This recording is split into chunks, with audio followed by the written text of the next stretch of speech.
নবীজি 350 সাহাবী মতান্তরে কম বেশি সাহাবীদেরকে নিয়ে মরুভূমির ভিতর দিয়ে হেঁটে যাচ্ছেন।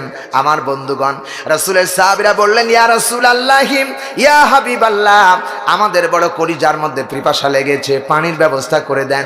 কোন সাহাবীর কাছে কোনো পানি ছিল না। আল্লাহর নবী বললেন, দেখো কোথায় যাবা, পানি পাবা কোথায়? রাসূলুল্লাহ বলেন, দেখো কোথাও পানি তালাশ করে পাওয়া যায় কিনা। এমন সময় করতে করতে আসরের সময় হয়ে গেল। আসরের সময় নামাজের ওয়াক্ত হয়ে গেল। সাহাবীরা বললেন, ইয়া রাসূলুল্লাহ, পানি তো আমাদের কাছে নাই, কিন্তু আসরের নামাজের সময় আগত হয়ে গেছেন, নামাজও পড়তে হবে, আমরা নামাজ পড়তে চাই, ওযুর ব্যবস্থা করা লাগবে। রাসূল, আমাদের কাছে কোনো পানির ব্যবস্থা নাই। আল্লাহর নবী বলেন, ও সাহাবীরা, কোথাও দেখো পানির ব্যবস্থা আছে কিনা। সাহাবীরা তন্ন তন্ন করে খুঁজে কোথাও পানি পান নাই।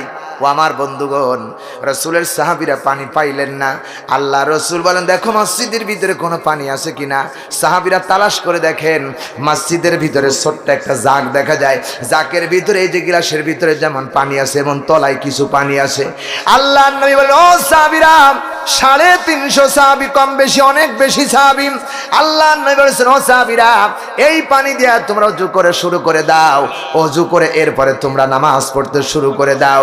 আল্লাহর নবীর সাহাবীরা বলেন, ইয়া রাসূলুল্লাহ, যেখানে পানি আছে এই পানি দিয়ে একজন সাহাবীর হাতের কবজা পর্যন্ত ধৌত করা হবে না, পানি শেষ হয়ে যাবে।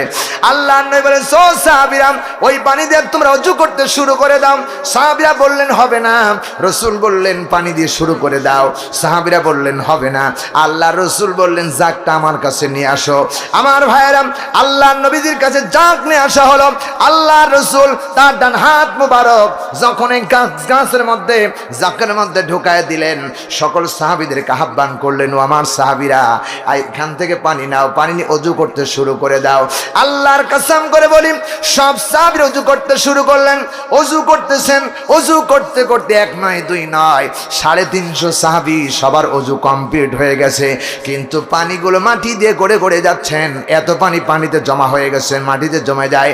আমার ভাইয়েরা, মাটির যখন পানির ধারণ ক্ষমতা কমে যায়, তখন পানিগুলো মাটির উপর দিয়ে স্রোত বইতে থাকেন, ভেসে যেতে থাকেন।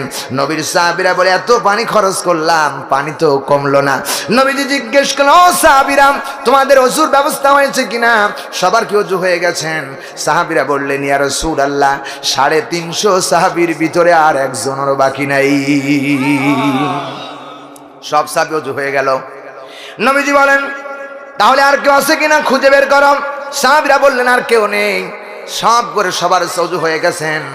একজন সাহাবীর মনের ভিতরে কৌতূহল জাগলো, এত পানি খরচ করলাম, কিন্তু জাকের ভিতরে যতটুকু পানি অতটুকু আছে, কমেও না বাড়েও না, কারণটা কি?